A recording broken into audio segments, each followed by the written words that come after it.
And the fight everywhere, whether it is in government, whether it is in society, whether it is in Maoist area, and everywhere, it is a fight between haves and have-nots.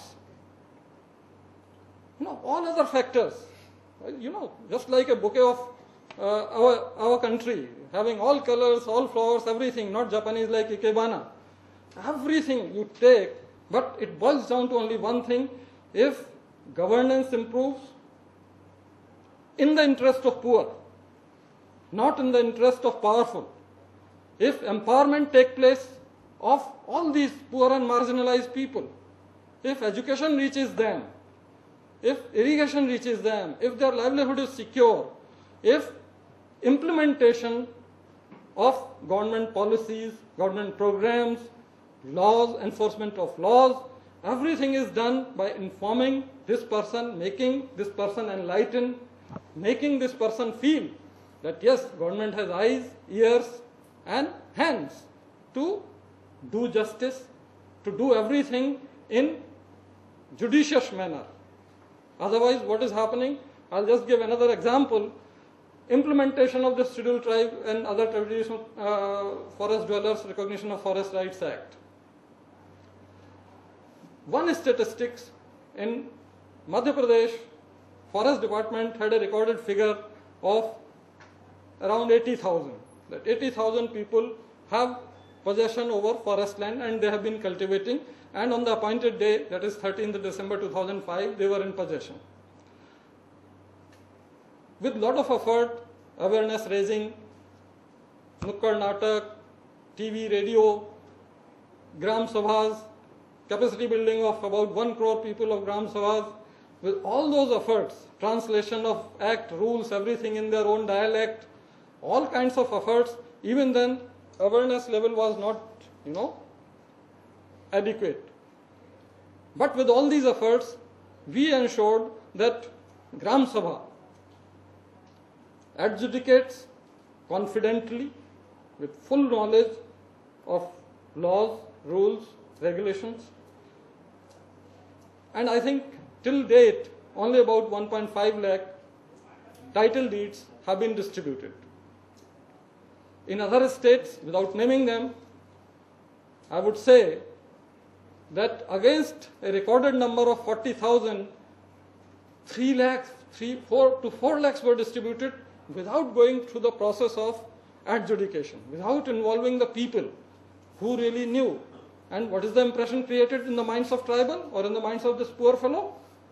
Government जो है न केवल अंधी है, गूंगी है, बहरी है, बल्कि बिना हाथ के भी है. इसे कुछ नहीं पता कि यहाँ क्या हो रहा है.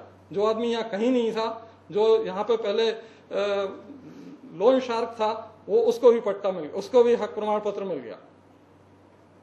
And this kind of turbulence, this kind of dissatisfaction, this kind of frustration, this gives a ready-made population. This gives a ready-made, whether they are young or old, everybody. Old cannot act, so he won't join, but he would, within his mind, within his heart, will feel कि मरे ये लोग, कुछ ना कुछ हो इनके खिलाफ. Young will join because, of course, young has the energy, young has the guts, young has the time, so he'll join them.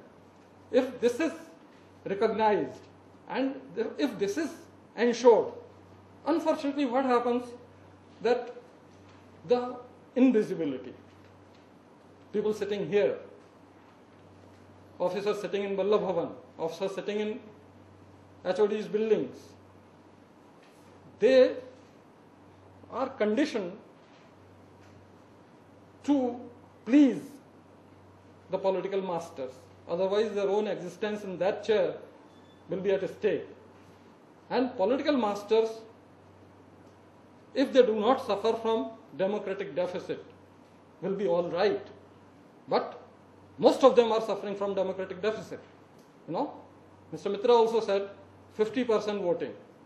So if out of 100 people, 50 voted, and if candidate gets 40% of them, means only 20 votes out of 100 wins. Any party getting those 40% win. So 80% are not in favor of that government, which is ruling you. With so much of democratic deficit, how can this government be pro-poor, pro-electorate, serve their interest? They will only serve their own interest by using the bureaucracy, the police, every other instrument of state apparatus to serve their cause. And the drama is unfolding every day in the newspapers and media everywhere. You are all witness to that. So we must recognize that. And I think efforts are on, because we are not all sitting silent. Election Commission of India has set up an institution for democracy and electoral management. They have done wonderful work.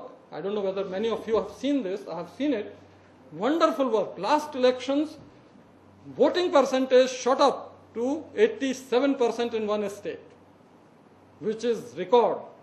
Never before in the history of Indian elections, 87 or 88% in overall state polling had taken place. And that will bear fruits. That will really bring all kinds of, deficits slowly to zero, but surely.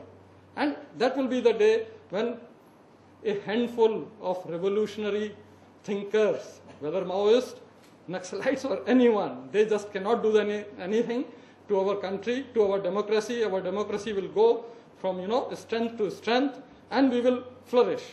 So I had to say only that much. Thank you.